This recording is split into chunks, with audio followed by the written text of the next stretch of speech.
semua dalam keadaan sehat walafiat. Hari ini kita akan belajar di tema 1 kelas 4, yaitu tentang indahnya kebersamaan pembelajaran 5 dan 6. Pada libur hari raya yang lalu, Ibu Rizka mudik ke daerah Cianjur. Ya. Di sana Ibu mampir ke tempat oleh-oleh. Ya, ada makanan khas daerah Cianjur, yaitu yang pertama makanan yang Ibu beli ada tauco, ya. Yang kedua ada manisan.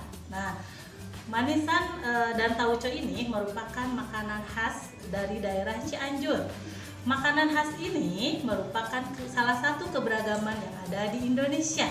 Nah, kali ini kita akan belajar tentang keberagaman yang lain, yaitu ada rumah adat, ada bahasa, ada suku, makanan khas, dan yang lain sebagainya. Pada kesempatan kali ini kita akan belajar tentang salah satu suku yang ada di Indonesia, yaitu suku Minang. Suku Minang ini merupakan salah satu suku yang ada di daerah Sumatera Barat.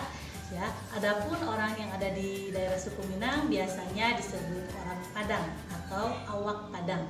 Ya. Dan mereka menggunakan bahasa sehari-hari yang biasa kita kenal adalah bahasa Minang. Ya. Orang Padang ini memiliki kegemaran, yaitu mereka gemar berdagang dan gemar merantau ke daerah lain. Salah satu contoh sering kita temui di daerah kita tercinta ini, di daerah Jawa Barat, daerah Bandung, terdapat banyak orang Minang yang menjajakan dagangannya, yaitu salah satunya berjualan nasi Padang. Ya, pada suku Minang ini biasanya terdapat legenda yang sangat terkenal sekali. Anak-anak pasti pernah mendengarnya, bahkan dari TK juga anak-anak pasti sudah tahu. Legenda yang terkenal dari suku Minang ini adalah, ada yang tahu? Ya, Malin Kundang. Coba anak-anak bisa dilihat gambarnya.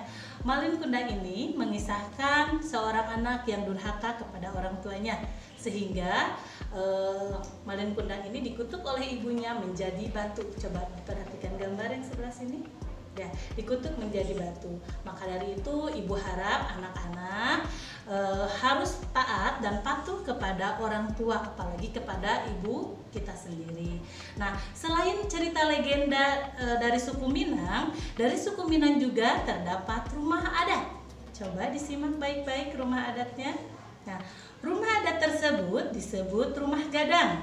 Rumah gadang terbuat dari kayu, ya, yang bentuk dasarnya itu berbentuk balok. Anak-anak bisa memperhatikan gambar rumah suku Minang tersebut. Nah, atapnya ini berbentuk tanduk kerbau. Oke, terlihat ya, atapnya itu rancung gitu ya, berbentuk tanduk kerbau. Sedangkan lengkung badan dari rumah tersebut landai, ya, menyerupai kapal. Coba simak baik-baik gambarnya, ya. Oke, adapun atap rumah gadang tersebut terbuat dari ijuk. Ya. Atap rumah gadang ini biasanya disebut gonjong. Makanya rumah gadang ini biasa juga dikenal dengan rumah bagonjong. Makanan khas dari suku Minang ini ada beberapa. Yang pertama, rendang, ya. Nah, makanan yang khas kedua dari suku Minang ini adalah sate Padang.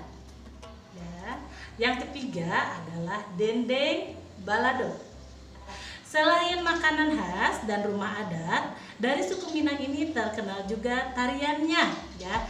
Dari suku Minang ada beberapa tarian yang di sana terdapat tari piring. Oke, bisa disimak anak-anak. Dan yang kedua ada tari pasambahan. Oke, tari pasambahan ini biasanya digunakan ketika pesta adat, ya. Oke, selanjutnya ciri khas dari suku Minang ini ada alat musiknya. Alat musik yang terkenal dari suku Minang yang pertama ada talempong. Oke, talempong. Ini untuk memainkannya biasanya talempong ini dipukul. Ya, kalau di daerah kita, di daerah Sunda itu biasanya sama seperti gendang, ya. Nah, talempong ini hampir mirip. Dan yang kedua adalah saluang, ya. Saluang ini cara memainkannya yaitu ditiup. Kalau di daerah kita sering juga kita kenal dengan sering ya, hampir mirip lah seperti itu. Baiklah anak-anak, itu merupakan keberagaman yang ada di suku Minang. Untuk macam-macam keberagaman yang ada di suku Minang, anak-anak bisa melihat di buku tematik tema 1 pada halaman 58 ya. Coba disimak teksnya baik-baik. Oke. Nah, sekarang di sini ada teks mengenai suku Minang. Anak-anak coba perhatikan. Pada setiap teks ini kita akan mempelajari tentang gagasan pokok dan gagasan pendukung yang terdapat pada teks tersebut. Nah, tolong perhatikan sekarang pada paragraf pertama. Oke. Tetapi sebelumnya Ibu akan membahas kembali tentang gagasan pokok itu apa dan gagasan pendukung itu apa. Gagasan pokok merupakan inti atau ide utama dari sebuah bacaan. Biasanya ini terdapat dalam kalimat utama ya. Sedangkan gagasan pendukung biasanya informasi yang menjelaskan tentang gagasan pokok. Coba anak-anak disimak baik-baik untuk paragraf pertama yang ada dalam teks suku Minang. Nih. Sekarang silakan anak-anak simak pada teks suku Minang yang ada di halaman 58.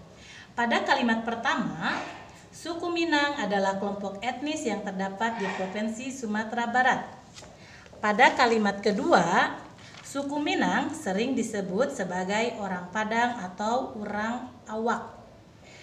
Paragraf ketiga, bahasa daerah suku Minang adalah bahasa Minang. Kalimat keempat, orang Minang gemar berdagang dan merantau ke daerah lain. Dan kalimat kelima, legenda suku Minang yang sangat terkenal adalah Malin Kundang. Bisa dilihat kembali yang kalimat pertama itu membahas suku Minang berasal dari Sumatera Barat. Nah, itu merupakan kalimat pokok dari paragraf tersebut.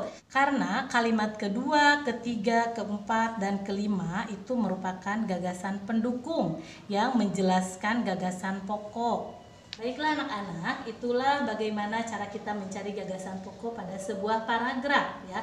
Untuk paragraf berikutnya, paragraf kedua, ketiga, keempat, dan kelima, anak-anak bisa mencari gagasan pokok dan gagasan pendukungnya seperti yang Ibu ajarkan tadi. Hari ini kita sudah belajar tentang suku Minang dan mencari gagasan pokok juga gagasan pendukung pada sebuah paragraf. Selain suku Minang, terdapat banyak sekali suku-suku yang ada di Indonesia ini. Selanjutnya nanti kita akan pelajari di tema berikutnya.